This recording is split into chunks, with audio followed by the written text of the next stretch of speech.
अहम खबर पाकिस्तान और भारत के डीजीएमओस के दरमियान राबता हुआ है। भारतीय मीडिया के मुताबिक पाक भारत डीजीएमओस की फोन पर बात हुई है। तो पाकिस्तान और भारत के डीजीएमओस के दरमियान राबता हो चुका है। इससे पहले यह खबर आ रही थी कि यह राबता ताखीर का शिकार हुआ है, लेकिन अब भारतीय मीडिया की जानिब से यह रिपोर्ट किया जा रहा है कि पाक भारत डीजीएमओस की फोन पर बात हुई है। तो पाकिस्तान और भारत के डीजीएमओस के दरमियान अब बाकायदा तौर पर फोन पर राबता हो चुका है।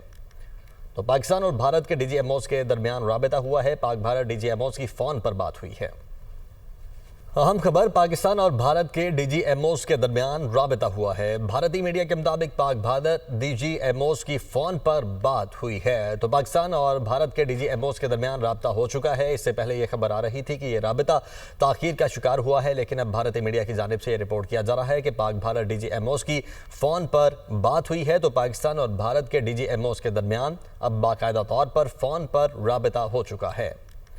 तो पाकिस्तान और भारत के डीजीएमओस के दरमियान राबता हुआ है। पाक भारत डीजीएमओस की फोन पर बात हुई है।